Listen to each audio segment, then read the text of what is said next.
आते हैं वो जहाँ उचित विमोचितावास मिल जाता है, छूटा हुआ घर, पुराना घर मिल जाता है, वहीं समय बिताते हैं और आगे निकल जाते हैं। जैसे अपन आज यहाँ विराजे हैं।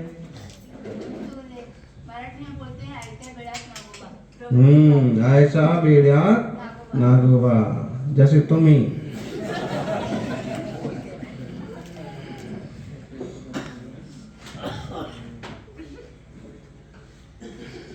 अर्धनागरी साहित्य में, श्वेतांबर साहित्य में भी स्थिति, स्थिर कल्प और जिन कल्प की चर्चा आती है। स्थिर कल्पी मतलब जैसे आजकल अपन को श्वेतांबर साधकों के दर्शन होते हैं, प्रसंग मिलते हैं। और जिन कल्प का मतलब जैसे दिगंबर वीतरागी मुनिराजों के दर्शन होते हैं। तो अगर देखा जाए वो भी इतना मान लेवे कि हम स्थविर कल्पी हैं और ये जिन कल्पी हैं, तो ये पूजनीय है, और जैसे हम पूजे जा रहे हैं उससे सवाया ये पूज्य नहीं है। लेकिन इतना नहीं मानते हैं, इससे थोड़ा ज़्यादा मानते हैं कि शास्त्रों में आता है या जिन भगवान परमात्मा महावीर ने कहा है कि इस पंचम काल में, इस दुखम काल में जिन कल्प नहीं होता है। नहीं होता है का मतलब इतना कठिन है, साधना इतनी मुश्किल है कि तीर्थंकरों के विरह में इसका होना असंभव है, इसलिए नहीं होता है।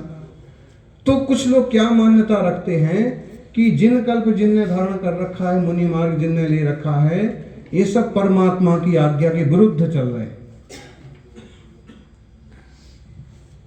और परमात्मा की आज्ञा के विरुद्ध चलने वाली मिथ्या दृष्टि है।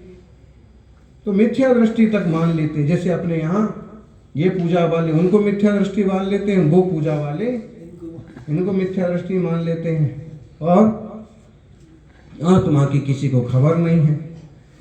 अरे भाई, तुम्हारे लिखने से कहने से नहीं होता है। तीर्थंकर परमात्मा महावीर ने ऐसा कहा भी है, इसका क्या प्रमाण है? क्योंकि अर्धनागरी साहित्य जो संकलित हुआ वो 4वीं-5वीं शताब्दी में संकलित हुआ, इकट्ठा हुआ, शास्त्र को लिखा गया। तब तक स्थिर कल्प कहो या फिर श्वेतांबर मार्ग काफी दृढ़ हो चुका था। दिगंबर मुनियों के दर्शन होते थे, वो तो प्राचीन परंपरा चल ही रही थी। तो इसमें कठिन त्याग तपस्या वाली, जिन रूप वाली जो साधना है वो इस काल में भी उपलब्ध होती है। इन्हें हम हीन या दोयम कह के तिरस्कार करें, ये बिल्कुल भी ठीक नहीं है। जिन कल्प नहीं होता है ये आप मान रहे हैं। यहाँ अपन वीतरागी कुंद जैसे आचार्यों के शास्त्र देखो तो वो ये मानते हैं कि जिन कल्प होता है, दिगंबर मुद्रा होती है, नबी सिद्धि वत्थ धरो जिन शासन जय भी होई तीर्थैलो। जैन शासन में तो तीर्थंकर भी हो तो भी वीतरागता के बिना, नृगंथ मुद्रा के बिना सिद्धि नहीं होती है।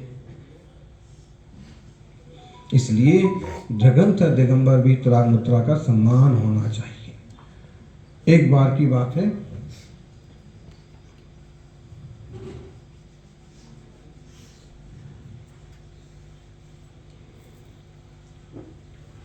चलो जी, कहा की बात है, किसने कही कि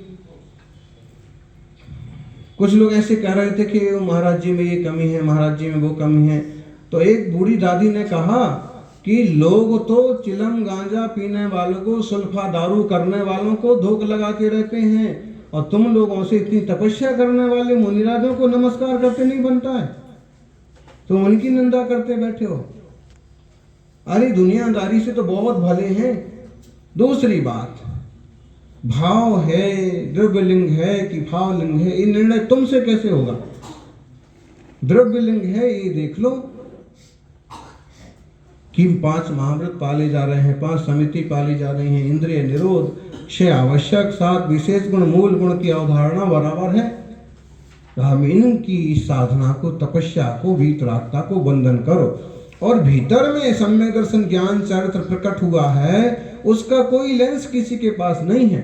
बाहर की प्रवृत्तियों से ही हम समझ सकते हैं कि इनमें निर्मलता आई है। महिपाल जी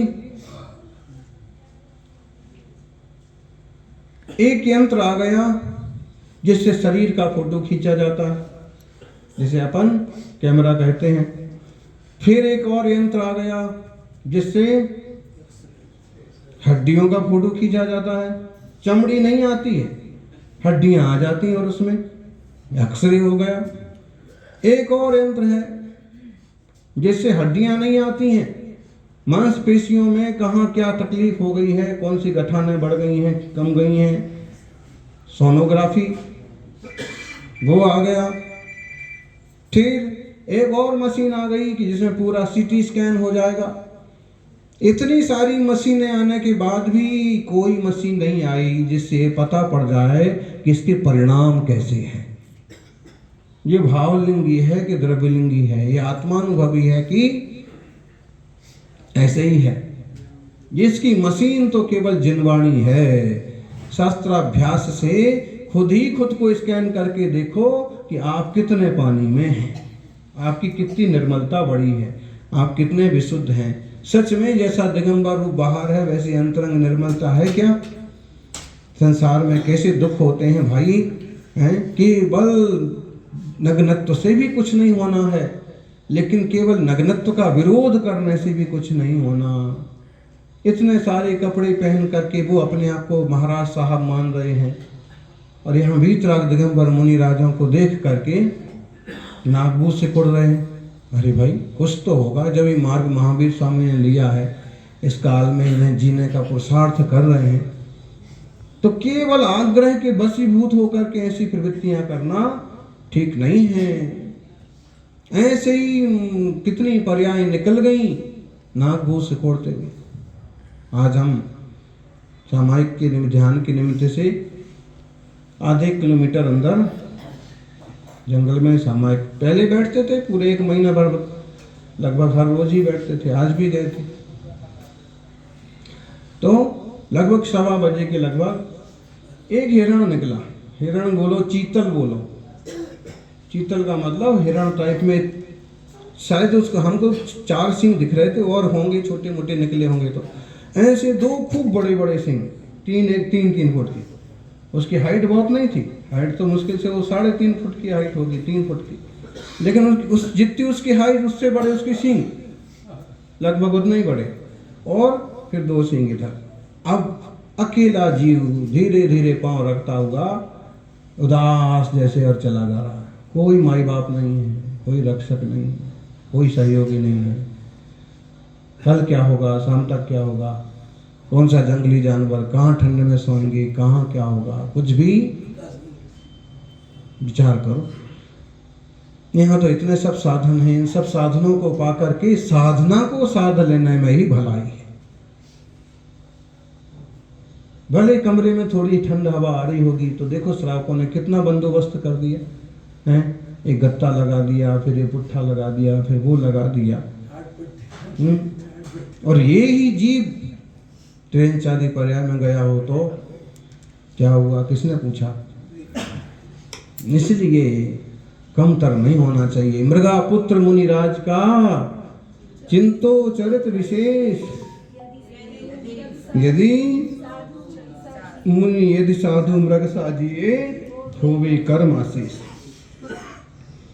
कभी अपने को बहुत ठंडी गर्मी लगे, बहुत खाने पीने की व्यथा सताए, बहुत परिचय जैसा महसूस हो, कोई अपमान जैसा महसूस हो, तो ये मृगा पुत्र मुनिराज का विचार करो। कैसे मृगा पुत्र मुनिराज? ऐसे सुंदर कथा आती है कि महाराज की एक रानी का नाम था मृगा, और उनके पुत्र हुआ तो उसका नाम क्या रख दिया? मृगा पुत्र, मृगा महारानी के पुत्र। लेकिन जैसे वो थोड़े बड़े हुए और उनको मुनिराजों का सानिध्य मिला, तीर्थंकर की दिव्य ध्वनि सुनी, जीवन बदल गया कि विषय भोगों में, कसायों में, वासनाओं में समय बर्बाद नहीं करना। ये श्रावक जो है ना, देवसात गुरु के सानिध्य में रहते हैं, ये भी बहुत हिस्से में बच जाते हैं विषय कसायों से, जंजाल से काफी। अब जब तक आप यहाँ हैं, जितने जरूरी उपयोगी काम है वो ही करेंगे, बाकी तो लड़ाई झगड़ा टंटा, आलोचना